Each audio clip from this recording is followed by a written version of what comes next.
yeah, my name's Catherine Tulip. I work with Navigate, it's a training collective, UK based, working around all issues around social and environmental justice with a focus on climate justice in our strategy right now. Really happy to be here today with you and learning about what the summit has been about, and also going forward. We've developed a training course that we're offering to the Transition Network, which I'll say more about later today. So yeah, our work's around collaboration and around working with power and oppression in our groups, and all things about how groups can work effectively together. So yeah, really looking forward to today. I'll say more after Nick has introduced himself about the format. Over to you, Nick. Well, thank you very much, Catherine. Right, so I'm Nick Anim, part of the Transition Summit team, part of Transition Bounce Forward, part of Transition Town Brixton. You'd normally find me wearing a Transition Town Brixton t-shirt, but today I thought I'll try and inspire everyone by wearing, by any non-violent direct action necessary, means necessary, meaning that we have to try and enact change, and that is exactly why we're here, to see what we can do to bring about the changes that we need in time, because we face some severe crises, crisis of environmental sustainability, and of course, crisis of social, racial, economic justice. All these issues are meshed into one. They're meshed into the system that we find ourselves in. Right. So going into it, Rich, were you going to share the slides? I was just going to yes, go for it. Briefly say before we start, just to let you know what you're in for, as it were, within this session together. I don't think we're planning to take any breaks, so if you need to nip off and get yourself a tea or something, then please do that.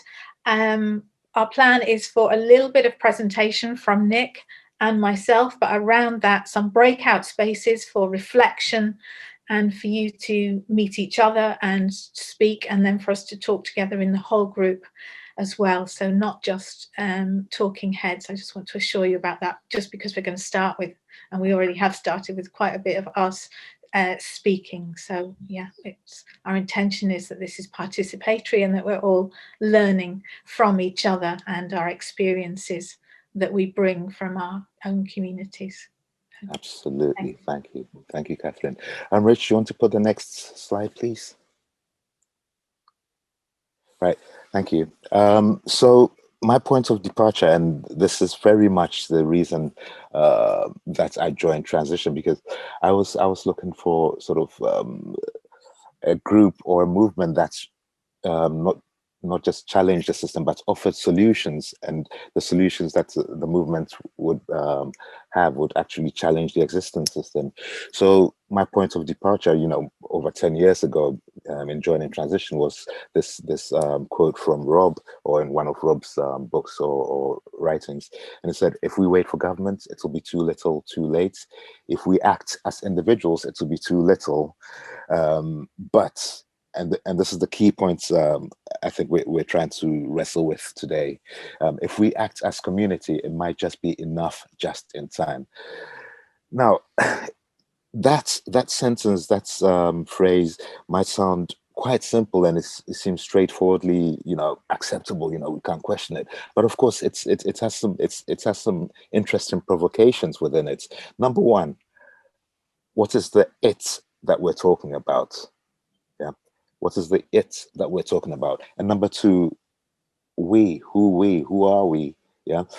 Now, a lot of you, or a lot of transition groups operate in cities, and yes, there are many more in rural areas, but particularly in cities, we're faced with several challenges in trying to tease out what this community concept is, and this is what I mean by what is the we.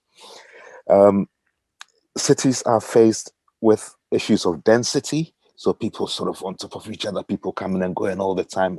Cities are faced with density. Cities are faced with transitory populations. That means that people often, or in cities, and in fact in rural areas, but I'm focusing here on cities because it's more amplified within cities. transitory population, so people come and go. In Brixton, where I did my research and where I'm also part of Transition Town Brixton, the average resident there is, I think, less than 2 years. So it's very difficult for people to commit, or people don't often want to commit because they're so busy. And also, of course, within communities, within local areas, you have different communities. I've often described it like a Russian doll. So you lift one and then you see another community, you take one off, you see another community. So people people are in various different communities, even within the community of the local space. Yeah, and these are all the things we have to speak to in order to get people to get involved with what we're trying to do. Now, as I said at the beginning when I was semi-introducing myself, the problems we have, we should make no mistake about it. The problems we have are immense. In terms of the environments, we're tracking very close to doomsday scenarios. You know, as it were, according to the limits to growth predictions, by 2070, if we carry on at this rate, by 2070 will be no more really.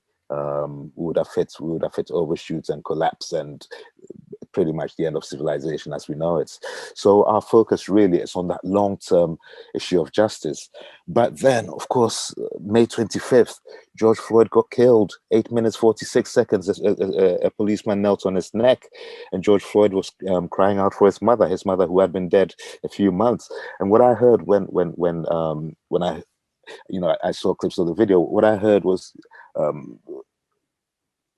someone, almost the earth crying out to us to say, people, stop, you know, I can't breathe, you're killing me, as it were, the earth. So I heard a lot of things, and it's been on my mind for a very long time. Anyway, so George Floyd gets killed, 8 minutes 46 seconds.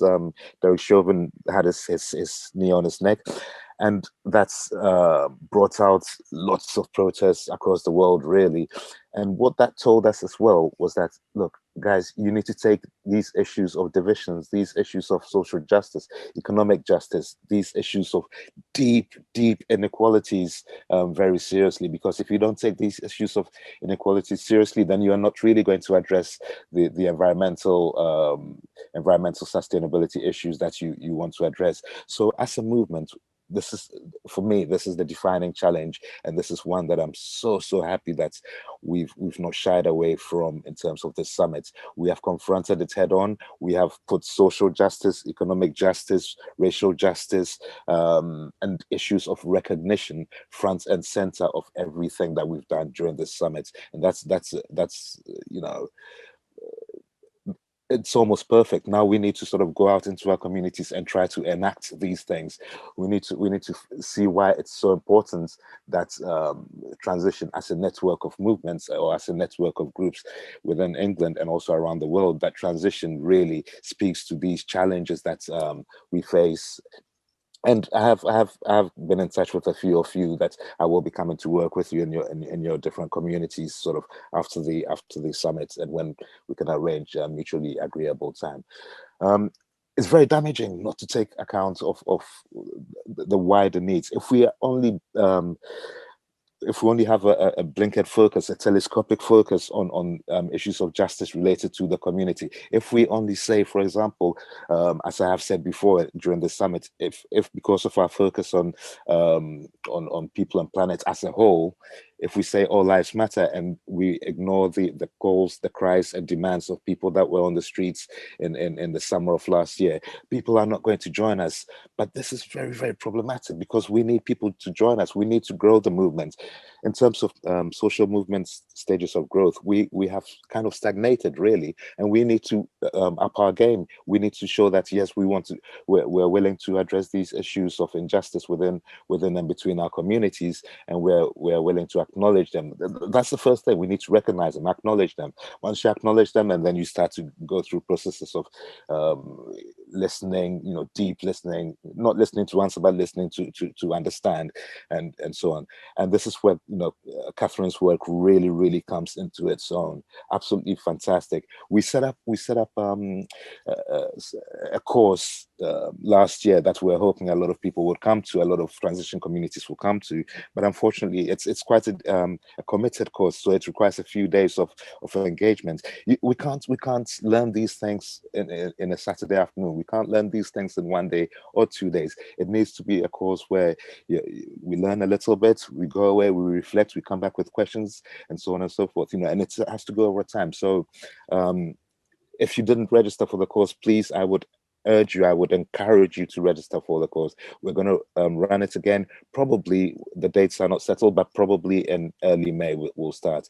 Please get involved, because this is the sort of skills that will help you and will help the wider movement grow, because we need to grow. If we are to have an impact on the current system, then we will need to grow. Catherine, I've gone on a bit longer than I was supposed to, haven't I? It always happens, and I didn't see Richard wave his warning finger, so I thought, oh, okay, carry on, Nick. I shall pass to you, Catherine. Oh, you're just on time, so it's okay. Oh, look at that. That was, I knew exactly what I was doing all the time. Okay. Next slide. Yeah, we can go to the next slide, and we're going to invite you into breakout groups. Into small groups to reflect on the things that Nick has started to share with you there, and the questions we've got that we're inviting you to consider are: what are the benefits of working with and including a wider diversity of people in your community, in your projects, and how has your groups tried to address the issues of social justice and link those with environmental sustainability? That last part of what Nick was speaking about, of relating social and economic issues to environmental work, the work of transition. Yeah. Of course, that is presuming that your group has tried. If your group, if you haven't tried, also please bring that to the table. We're more than willing to listen, and perhaps you might want to think about why you haven't tried even. Yeah, thank you. So we're going to the small groups for about 15 minutes, and then we'll come back and share. We have a few minutes now together in the whole group to share those reflections, anything that came up for you that you felt you'd like to share in the whole group, questions, thoughts, ideas, light bulb moments. And this is nice. You're welcome just to pop your hand up, and then ask you to come off mute. There's something you'd like to say. Don't be shy. Mick, hi. I keep seeing you in the 2030 group, and you offer some really nice reflections. Thank you for those. Nice, thanks. Yeah, it's funny, the light bulb word I actually used during our breakout session.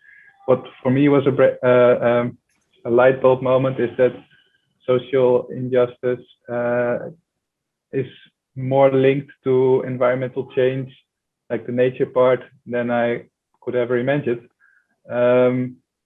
Because when you are in a situation of social injustice, you are limited in a way in your livelihood, and you would need to fix your basic needs first before you can also contribute to environmental change on the nature part. But now I also see it can go hand in hand. Also what Paul mentioned during our breakout room was, once you start in your community, work local, support local, and try to get everyone along, then you kind of have two birds with one stone, right? So that is my that was my light bulb moment. Yeah. Thank you. Thanks. Yeah, completely intertwined, interlinked with each other, environmental and social justice issues. Yeah. Anybody have something else? Pam, and then Julie. Mine's just a very basic one of just that there's not very many people who are particularly active in transition at the minute, and so I know exactly what needs to be done in terms of branching out if we can, but it's just man, woman power to get on with it. And I've got a bit of a plan, having listened to other sessions throughout the past couple of weeks about listening sessions or creating an asset map type thing, so that you do start bringing people together and engaging with them. But it's just knowing who and when and how. Okay, thank you. Juliana. I think we were just in a session, we're just finishing talking about how we, like, when the environmental movement just re-sparkled with XR a couple of years ago, there was this kind of urge to just, we have to act, and those issues are too big, we're not going to tap into this, we're also not going to be political, and it took a good year, but from the beginning there was a group of decolonizing. So they wanted, just nobody ever attended them, like a very small group. So that was the heart. There were people already aware from the beginning, but there were a lot of people who just wanted to act and just felt the urgency was too big. And as long as we engaged with these bigger problems, we weren't going to solve anything because society is not ready for it.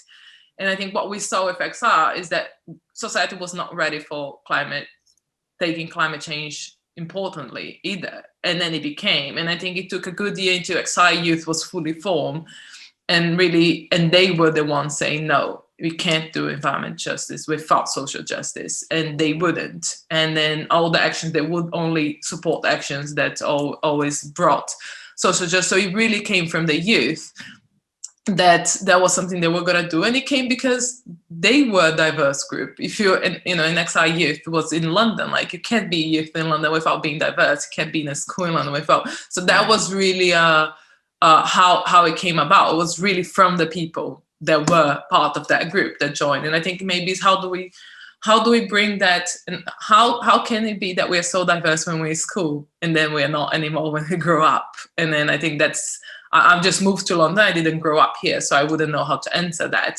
But I think that's a question. And how do we bring that? How do we bring those communities? And maybe how do we do things together? And like schools, people are forced to be together. How do people become in silos again? I think that's not a big question. It's a big question, but really it's something that we can reflect and maybe work on it. Thank you. Where are you based, Juliana? London, did you say? Yeah, London. I think Paloma's got her hand up.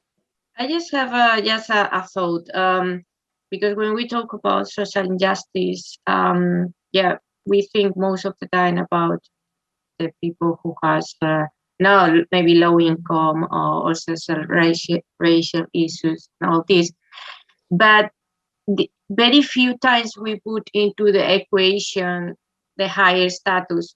So how we can get involved people with high income, because they actually could have more resources to provide, let's say. And so how we can interest that people that they have everything, they don't care about what's happening in the world, they don't care about protests in the middle of London. And this is what I was thinking, what we can do to attract, and I don't know how to actually attract this kind of society, because I think most of the time people who protest is people who are in a more or less in a medium class, so they don't have much problems in their life, so they have time, let's say, to protest. And obviously because the lower society, they are maybe, let's say, poor people, they more worried about to eat a day, for example.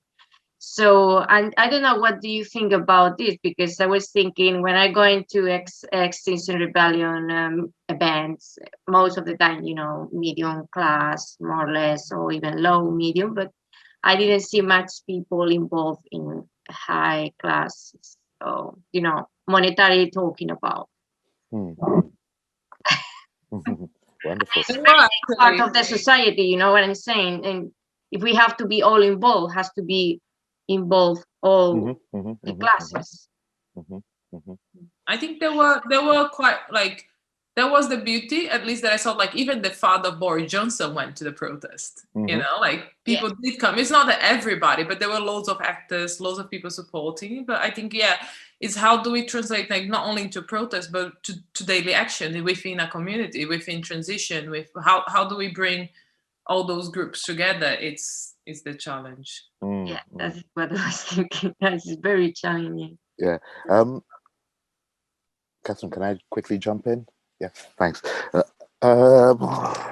couple of points. Yeah, Paul, brilliant. Sorry, you're reading your mapping question. They're absolutely spot on. Please, everyone, read Paul's mapping notes in the chat. Not many people paying the.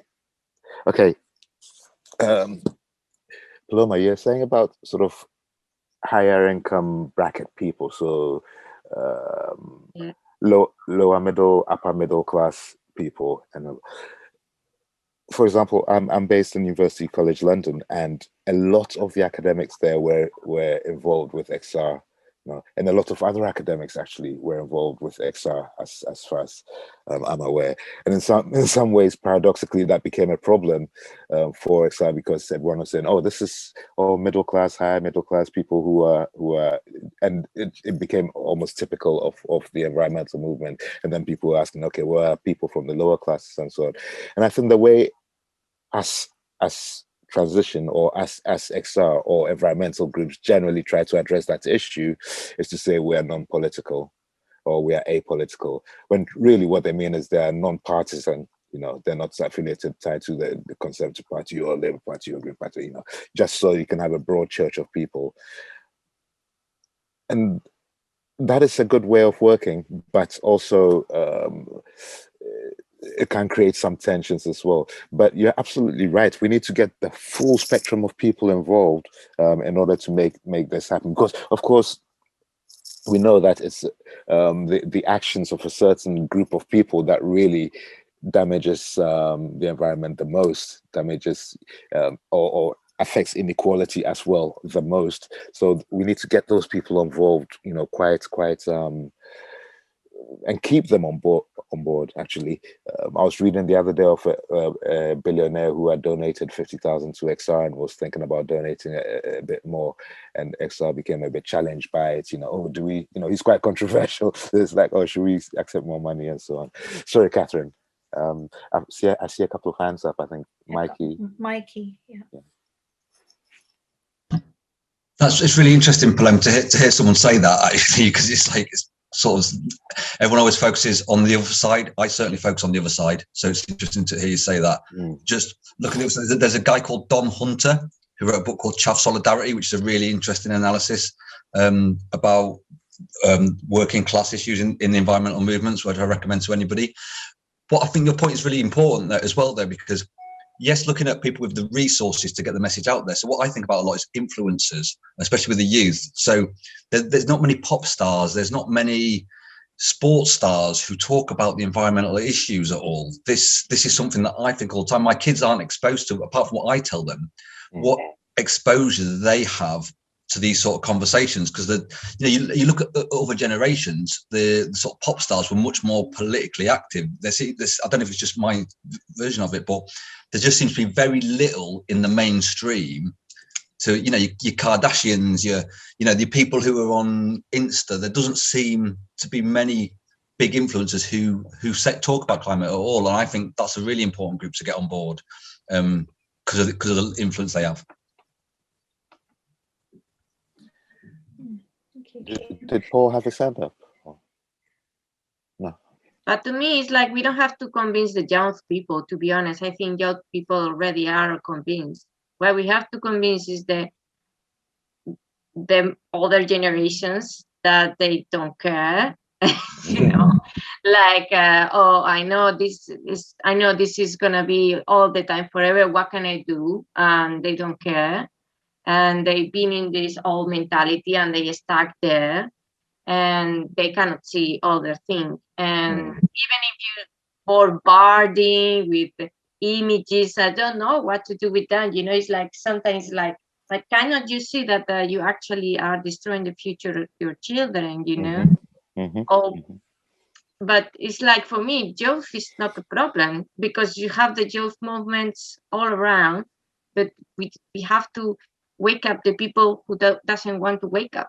That is for me, that is the big problem. And the thing is that the people who can have the power to change are that kind of people, because yes, young people can try to change, but actually the CEOs of the companies and all these things, the people who have all the money to change from polluted business to green business are the elderly generations, no? I say 40s to 60s, I don't know, something like this. So that is thinking like, not so sure how to do it. And yeah, it's good maybe to press the government, but it's what Nick said at the beginning, government is going very, very, very slow, like a snail. Yeah, Paul and then Mikey. Yeah, am I working today? Can people hear me? Yeah. Great. Yeah, so I think from our perspective in Liverpool, we, as I said in the groups, we didn't really set out to be anti-racist or pro-inclusion, or like, you know, targeting all of those different groups. We just learned that climate action is around supporting everybody, and so, not to say that we started this off as racists, but we started this off looking at environment, and we discovered that it's everybody together, and that's how it works, and that's how our projects work. Just bringing everyone together in that way. As Mick was saying in our breakout room, you know, people who have little are forced to use imagination. And so there are a lot more people who are open to like out of the box thinking when you access this. So it's actually a really useful tool to reach out to those areas. And the work that we're doing is to support community wealth building. And that gives headspace to people who may struggle to, you know, put food on the table. And then if all you're thinking about is paying your rent, or maybe getting kicked out, or having a 0-hour contract, then you can't think about the big things like climate change, which is a bit of a bourgeois conversation. But if you actually contextualize that and say, well, climate change action in Liverpool looks like getting people jobs and food security and, you know, fuel security, and you access those communities and you support those communities, and you can also prove to like local authorities, CEOs, people who are trying to think about in terms of money, that you can support those communities, and you can do it in a way that actually saves people a lot of money as well, because you're reducing antisocial behaviour, you're reducing crime, you're reducing unemployment, and you're boosting your local economy. So that's our sort of little journey in what we've been doing in Liverpool. Thank you, Paul. Thanks. You were cutting out a little bit, but I hope everyone got it. Brilliant. Yep. Thank you. Thanks. Mikey, you had your hand up, and let's make that the last one and we'll move on a little. Oh, we've got Phil as well. Sorry. So I'll be really quick. It was just a direct, Paul, I completely agree with that. Just one comment on what you're saying, Paloma, was when you say the youth are on board, I think it's only a certain part of the youth that are on board, to be honest. I think if I look around me on the estate that I live on, the youth aren't on board particularly. I think they're more interested in other things. And I think Juliana's conversation is about the footballers kneeling down is really interesting, how that can, when the social justice, that is a way in better potentially than talking about climate change. I don't think the kids around here particularly are that interested in it because the way it's presented to them. So I just think certain young people, a lot of young people are, but I don't think we should assume that all young people are, and I think we need to get it across to all young people. as well. Thank you. Thank you. Phil, did you have your hand up? Yeah, I'll try and be quite quick.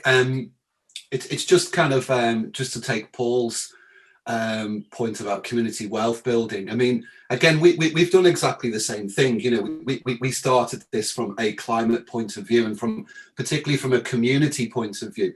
And you know, so one of the things that's important for us are things like skills and skill sharing.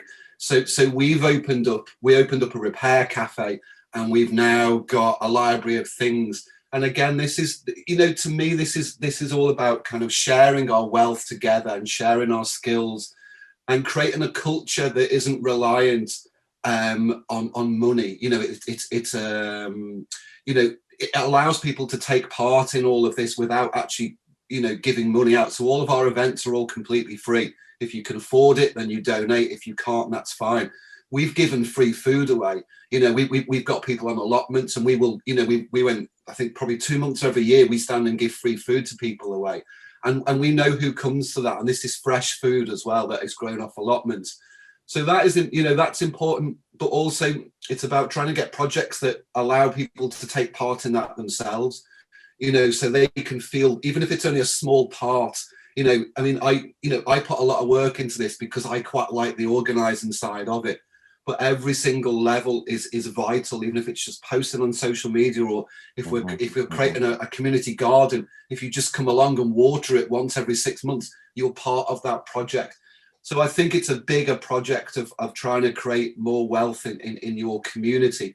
And the idea then is that if you start to change your community, then that benefits everybody in that community, not just a few. I mean, you know, we've got quite, and what we've got disparities in wealth in my town, you know, like most towns have. We've got incredibly poor people, we've got fairly wealthy people. But I would hope that our projects can touch everybody, that everybody can play a part in that. And again, by doing that, it starts to break down barriers, and that creates even more wealth for your community as well. So I think social justice can be, you know, we have a traditional view of what tackling social justice is.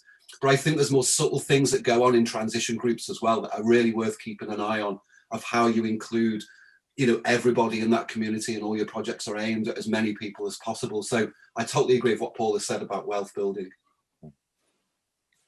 Thank you, all of you, and thank you, Kate, for your message in the chat as well about connection and building trust.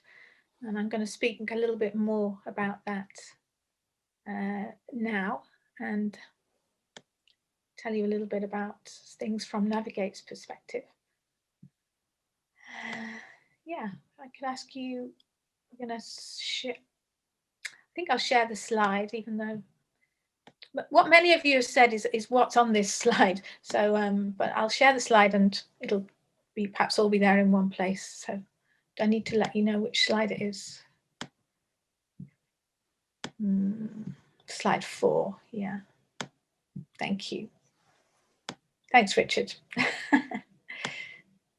Okay, so I'm just going to say a little bit about some of the principles that underpin where Navigate's coming from in our approach to collaborative organising, and many of the things that have been said already are directly related to that. So I'm happy to hear that some of you are already working on this deeply embedded already in your communities and working on this. So firstly, what has been said already, but the environmental and social harms are interlinked, they're intertwined. There's a set of ideas and assumptions in our society, in Western cultures, that causes humans to both devastate their environment and also to cause harm to others. They are linked together.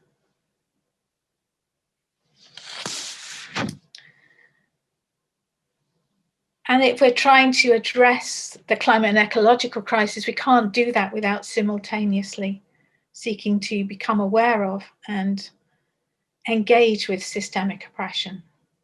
We're going to continue to recreate oppression within our groups, our communities, our wider society, unless we engage with oppression the systemic impacts, those social harms, as well as the environmental issues. And whether we like it or not, we're embedded in those systems of oppression. And as a result of that, we're acting in ways that harm other people, because we're embedded in ways of thinking and acting that have evolved to benefit some people at the expense of others. And while you were in the breakout group, Nick was speaking about unlearning. I think this is a really important point here. We're embedded in systems of oppression. We've got ways of thinking and assumptions that we have that we're not even aware of until we really look deeply into those. And there's a process of unlearning that we need to go through together, which around these impacts, the impacts that we have arising from the power that we hold. It's also important, I think, that the way in which we're approaching this is not about blame or shame, because these are embedded and systemic. We're in the soup of systems of oppression. For me, it's more about recognizing how systems of oppression operate, becoming aware of the impacts that we have in our society and at a local and personal level as well. And being able to see how those oppression systems are working moment to moment in our daily lives and in our relationships with each other, as well as at the larger national and global scale.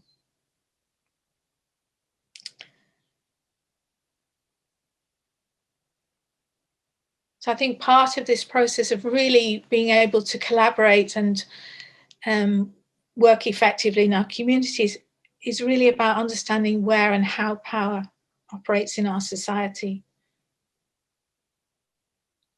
And really developing an intention to learn more about that and to try to begin a practice, both ourselves and within our groups,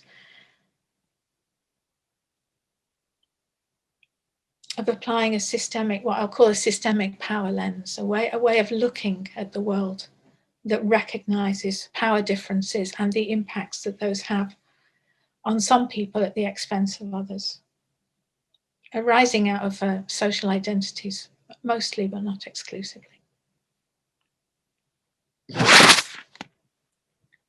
And I really like this quote from author and activist and academic Shona Jackson: to recognize one's own role in the oppression of others is not about blame, but about opening our eyes to see how power works and how we can redirect it so it doesn't diminish us all. There can be a tendency when we to do this work to get stuck in blame or shame.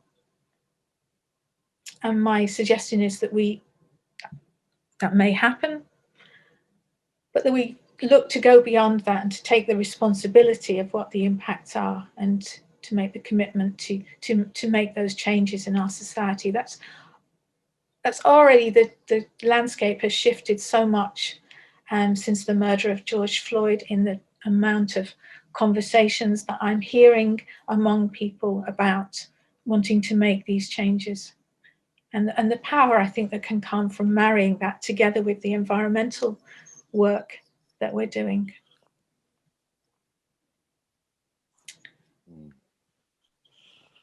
Sorry. I'm going to move on a little bit really to a sort of more like a how we might do this. And it seems deceptively simple.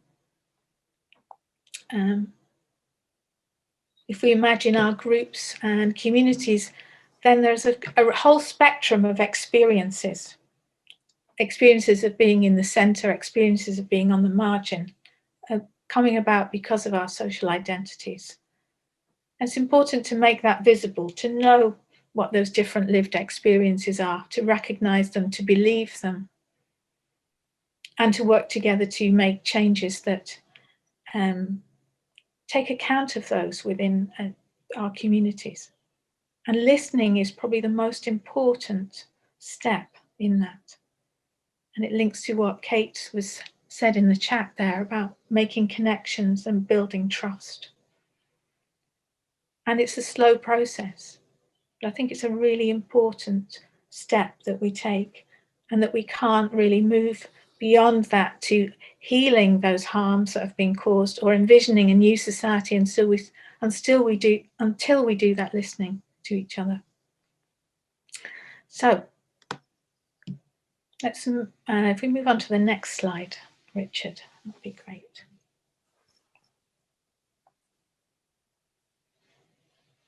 So how do we do it?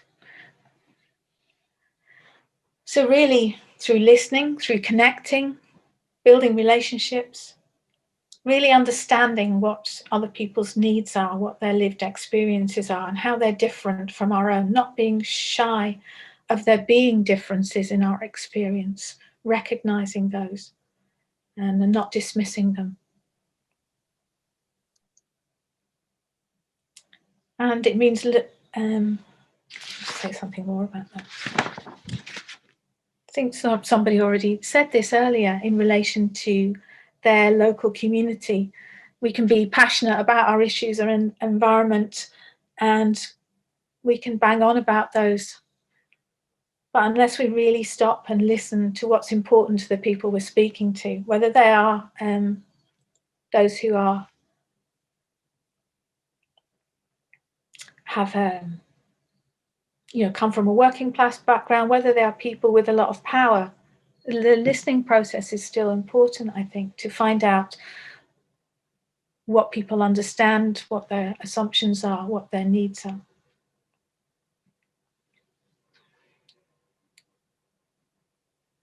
So yeah, the needs of some people in our communities are going to be around food poverty, around fuel poverty, around knife crime, around policing issues. They may not have the capacity, the space in their lives to think about environmental issues. And how is it that we can frame the issues that we work on in the transition groups that attempt to meet those needs, so that we center the experiences of those in the community? So there's a question really, when we frame issues that we work on in our groups, whose experience are we centering and whose are we decentering in that framing?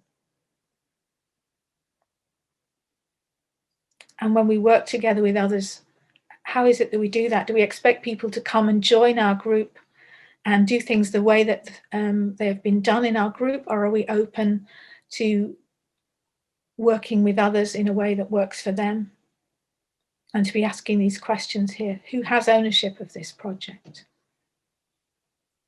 I think Phil was talking about that, allowing people to take part. Who gets to take part? Who gets to make the decisions? Who's got access and control of the resources? They're all important questions to ask ourselves when we're developing new things, and where we want people who might not have been involved in working with us before to become involved, to do that on a footing that allows others to be involved with us. So those are broad concepts, and there are many tools and ideas that are behind that, ways of doing that. And many of you have the keys to that. You're already doing that in your communities, and sharing that knowledge, I think, is really important.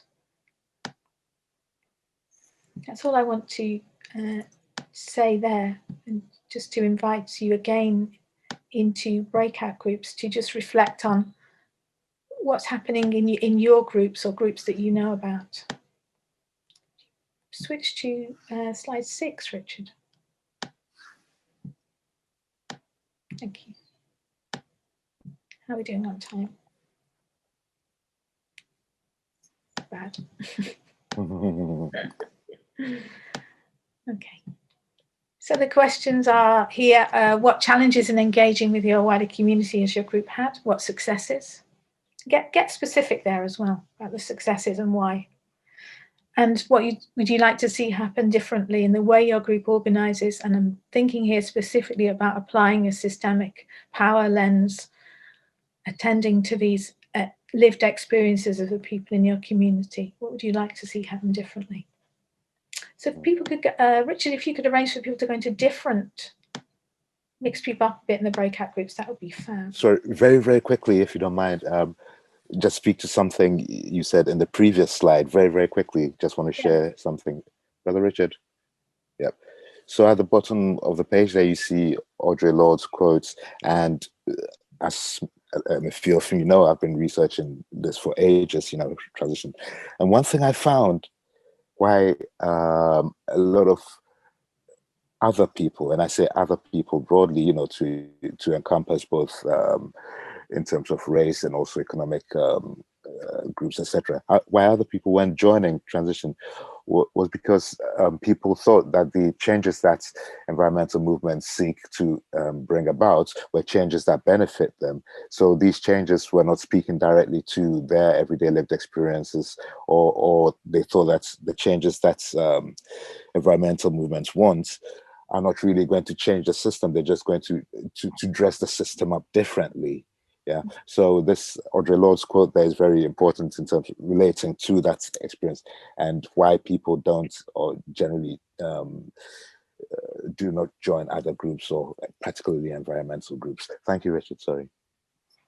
Hi, everybody. Welcome back. Hello. Welcome back. Welcome back. I hope you found that useful and fruitful. And yeah, really eager to, or you know, ready to hear some of the discussions that came out, some of the reflections or the sharings, shall we say, that came from your discussions. So who wants to go first in terms of the first question? What challenges in engaging with your wider community has your group had? Yes, Paloma. We actually just have time for the first question. It's always the case, you know. It's always the case with breakout rooms. I mean, we try to give as much time as possible. It was possible. I know. Anyway, I mean, let's do what we can and see, perhaps as a group, if we can reflect on the other questions as well. So, if you want to go with the first question. One of the key points that we were talking about is about leadership. We found very challenging, at least in my personal experience, to challenge people to take leadership. And Kate was pointing out that it was also because of the system education, that they educate ourselves just to go, to do job and to just follow rules and all that. So now to you to be a leader maybe sounds scary, and you don't want to do it. So I think it's one of the things that for me was more difficult, because it's where we were talking, like at the end it's like just the usual suspects, and then the rest will follow you. This is just my personal experience, not so sure if it's happened to you guys, but that is like not just me, okay, just the usual suspect. You have like let's say 5 to 10 people who are the most engaging, and then you have the rest who will follow whatever you want to do, and they will support. It's okay, because we still need to have the crowd, let's say. But I want really people to have a voice, and I really want people to be able to decide and engage more, but we also cannot force, obviously. So that is, for me, was of the most challenging part of Thank you very much, Paloma. Of course, leadership invariably comes with certain levels of responsibility, etc. And I think it's important to what's Richard's group in Tooting does, which I think is absolutely brilliant, is to rotate the leadership within the group. And I think that's really important to do, so people learn from each other, we learn from our mistakes and so on and so forth, and then we can share. And of course, different leaders bring different skill sets to the table, and they might amplify certain things that are missing in plain sight from a group, for example. And so it's very important to have that. Yes, Kate. Yeah, I guess I was just responding to that, really, because we were talking about that sort of being a confidence thing, isn't it? It's maybe redefining, how do we move from leader to co-producer? And I think people are just overwhelmed at taking responsibility for something. It feels like the relational aspect of something, of that there's a process to enable people to build relationships, to be able to take on their bit of the co-production of things. And yeah, that feels like that's often a gap. So that's why then you get the same old people doing the same old things. Yes. And this is the hard nut we're trying to crack here. You know? And finding and I mean, it's the difference between engagement and having those emergent conversations with people within a community, that is, you're identifying their sort of trigger to act, enabling people to take on ownership of something, isn't it? So it's multiple options and spaces for those conversations, I think. Yeah, and I think yep, I see you, Phil. I'll come in a second. I think again here, what Catherine said before and what I've written about several times, almost always it's the most simplest thing actually that gets people involved, and that is just the human act of listening. You know, listening is so important. It is the simplest thing, but we have to listen, show concern, and once people realize, and this is not going to happen overnight, you know, once people realize that yes, you are listening, you are hearing them, and then you invite them. Okay, how can we perhaps create something that will, you know, get you involved, you know? So then we turn concern, you know, we show concern, but we turn concern into action as well. And once you're talking to people's lived experiences and needs, the people will come on board, or you know, they will join, or they will, you know, in a bureaucracy, they will go off and do and start something, you know, themselves, which is really important as well. And then we can support them in whatever they start. And once we do that, they see integrity in what we're trying to do. Then I think that's half the battle won. Phil, brother, yeah.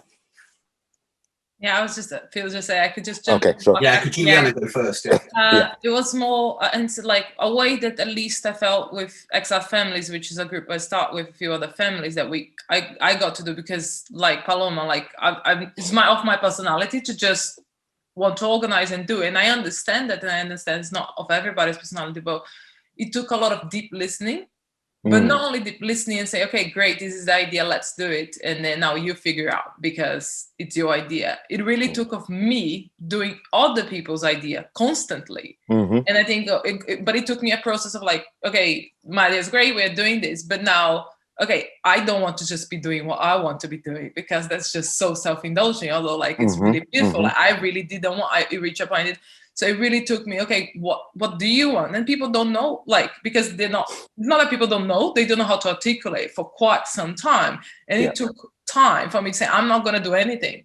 I'm not going to do any of my ideas, and I'm not going to come up with any idea until we do other people's, kind of, not necessarily directly like this, but it took a consistency of this. And it took me doing quite a few other things that other people wanted to do, so that they learn how to do it. And then they start doing for other people. And I think that was a beautiful process. And then also it became like every time somebody came with an idea, people, not only from XR Family, but within XR, they would like, okay, we'll do that. Because when we have an idea, you come and you jump and you support us fully without questioning, and actually offering more support. Or like if we had a blind side, you would not come with questions, but really with solutions to help. And it took, it's just building trust. And I think sometimes we think we're going to listen to people, but then they need to rise up and do it. They're not, because not of people's personality. And if they haven't had the experience, you have to actually do it for people, with them, and then they will learn. And it's a consistency of kind of, you know, giving yourself, you're going to be doing anyway with your ideas, you might as well do with other people, and then they will take over. And I think it did happen. Like, I'm not XR Families anymore, and they are doing a lot. Like, it's that was important. Yeah, absolutely. And if I can just pick up on a couple of points that you raised there, which is blindsided. You know, a lot of the time, if we work with the same group all the time, we don't see the blind sides. We don't see things that are hidden in plain sight from us, because we're working in this group and we all have the same ideas, we all have the same goals and so on. But if we open it up, if other people join us, so often people have brilliant ideas. Yes, as you said, Juliana, they're not comfortable enough, or I won't say brave enough, but different people have different ways of operating, and we have to appreciate that. One thing also that I'd like to point out is, and this is from, I apologize for this, is from studies, academic studies, and the biggest problem, the biggest issue with collective action, and this is what we're engaged in, collective action. How do we make collective action more inclusive, etc., etc.? Okay, the biggest problem with collective action is called the free rider problem. So if people see you're fighting for something that is an environmental good, for example, is a common good, then a lot of people say, oh, I don't need to sort of be involved in order to reap the benefits of that. But you have to relate what we're doing, even though it's for a common good. You have to relate it to people's lived experiences, life experiences, and so on. And then they will see, okay, no, I do need to actually have my voice at the table. I do need to get involved. I do need to let people know that, look, you're not seeing this other side. Anyone else? Hello, Colonel Mustard, I should say. Welcome. Yeah, so hi, Phil. Yeah, go on, brother. Yeah, again, it's just to kind of move on some of the things that you've just said, and Juliana said, and Richard said in the chat. Just two examples of how we've gone about it here. So a year ago, we held a community conversation where it was in response to a climate emergency declaration at the local council. We had a whole 7-hour session, 100 people turned up, and the idea was, what direction does our community want to take? So as a transition group, we set that space up. We invited people, and what was important for me was that at no point during the day did we direct it, did we give our opinion. We became invisible during that day. So our job was to set the space up and facilitate that space, and then take a step back and almost disappear out the room and let people get on with what they wanted to do, and let the connections form without us gatekeeping and saying, this is what you need to do, or that's good, that's not good. It was not our position to do that. So that worked really well. And to take that into a smaller example, we've now got a really successful repair cafe. And again, that wasn't the transition group saying we will have a repair cafe. That was me listening to different people around the community express a desire. And you start to hear one person say, oh, I could offer this. And then another person say, well, I could offer this, completely independently. And what your job then is to bring those people together. Now I've got a certain amount of privileges. So I'm white, I'm male, I'm quite loud, I'm quite confident, I'm happy to stand up and make a fool of myself. So I've got those qualities that I can bring together people.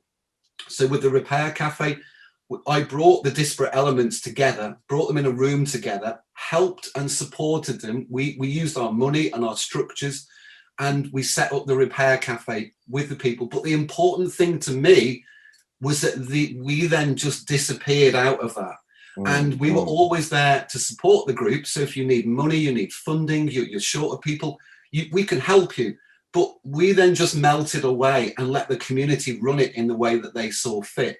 And that is a model that we try and do all the time in our transition group. We never say, the community are now going to do this. It's just a case of that listening and find out where the connections can be made. But the most important thing, I think, is just becoming invisible at the end of it and offering that support, but being able to step back and just say, right, I trust you. You've now got the skills.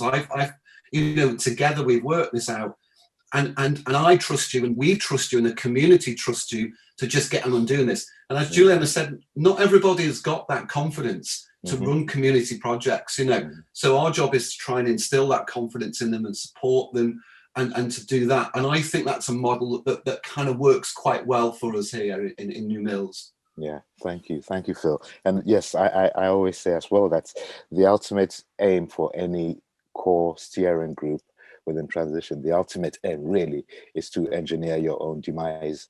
So you engineer it in such a way that this project is sustainable without your actual presence. Yes, every now and then you dip in and see, oh, how are you guys doing or whatever, but disappear from the scene, as it were, move on, let people get on with it, because they're doing exactly what is needed for them and for the community.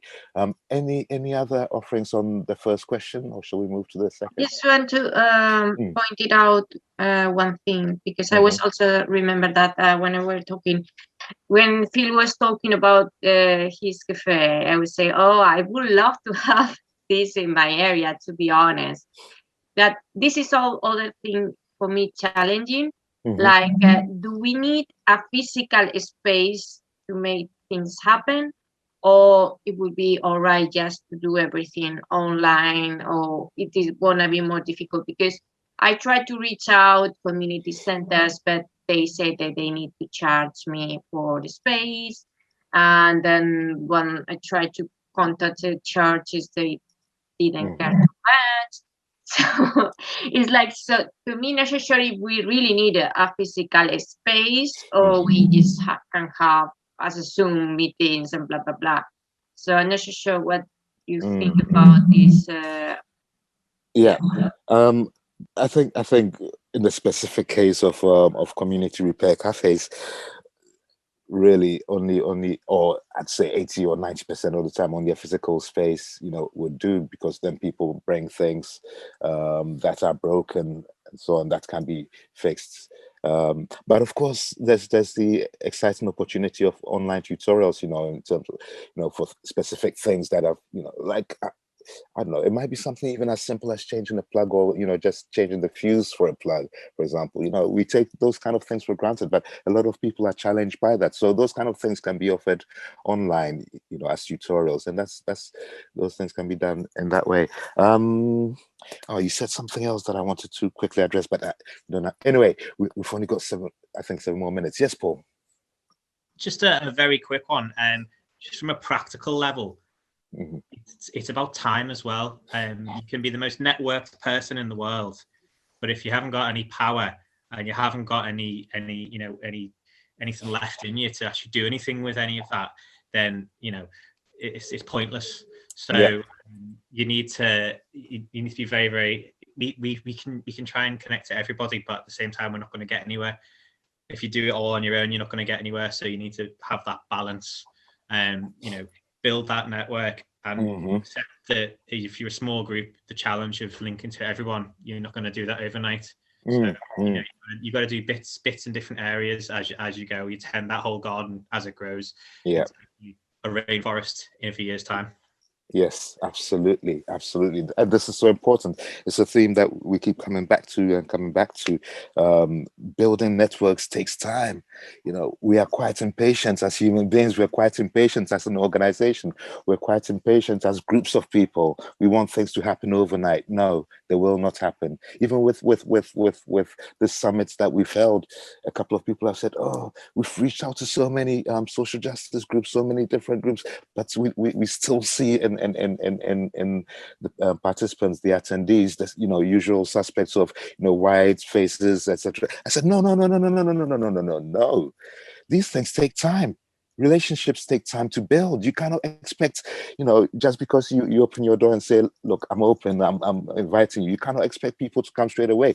People want to see consistency. They want to see integrity, honesty, decency, constancy in what you do. And by constancy, I mean moral consistency. So we have to show these things over time, not just over a summit period of 3 weeks. Brother Richard. So I just wanted to say 2 things from an organizing standpoint, not a conversational standpoint. One, there's loads of great content in the chat, so do have a look in there as we go along. And the other is just to inform our wonderful facilitators, as was my job, it is now 11:45. So think about turning this conversation. Yeah, absolutely. Oh my gosh. Oh, I have to say, guys, it's a small group, but this has been one of my favorite sessions in the whole 3 weeks. I just put a message out to Brother Richard there, because we're able to talk to each other, learn from each other, hear about our challenges and our opportunities and so on and so forth. Should we try one more question before we hand over to Catherine? Yeah. Okay. So the second question, where are we? Anyone want to come back on the second question? I'm trying to find it now, actually. Oh yes. What successes in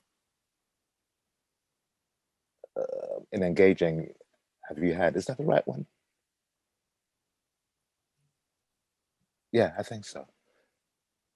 Or any other reflections from your group chats, from your breakout rooms?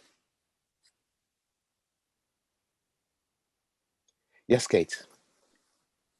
We didn't talk about this, but it's as people were talking, I put it in the chat, but I was just thinking, that connecting point, food is just such an amazing connection point. And we accidentally, what started as like a group of growers saying, this is in 2015, what will you do with your gluts of produce? And we were going, because we'd built trust between different organisations and members of our time bank, we just said, well, let's just do a city centre meal. And then we fed 500 people. We asked for veg pledges. We had a church that was a member that we would say great acoustics, but really cool and perfect for storing veg in the summer.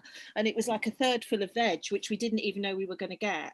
And that led to doing it the next year. But what we found were people had met there, started projects from it, friendships had, people had joined other projects.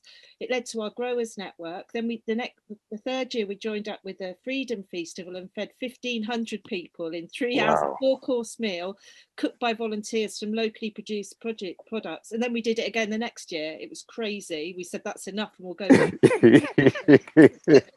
We were getting distracted by what our motivation was, which was saying this is being brought to you through the generosity of growers and sharing equipment and bringing all of that together.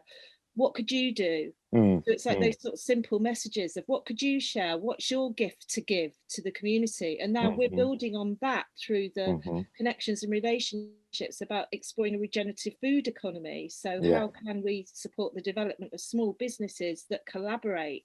Beautiful. And invest in each other. Early days, but it was just what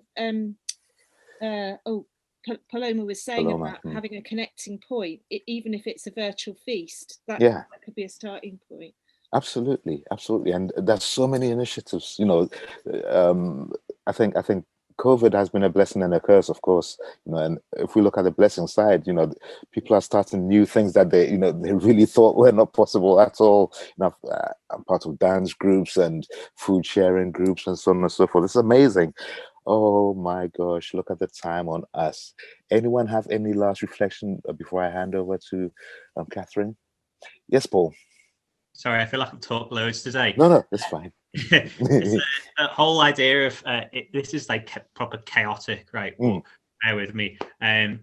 You have a goal and you get into this to try and do something and achieve something, and you need to let that go because if you, for instance, want to be more diverse and you want to connect with this specific group, you want to connect with, single mothers who only go to church on a Wednesday afternoon, blah, blah, blah, and you're trying to get it so niche, you're going to waste all your energy doing that. And instead, if you actually reach out and say, right, what I want to achieve is something quite high level.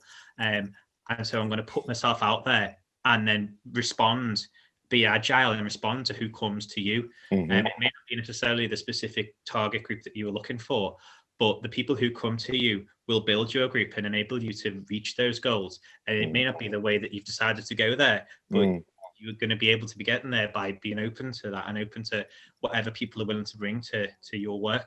And if I can just add on to that your goal as you've defined it might be more flexible than you think.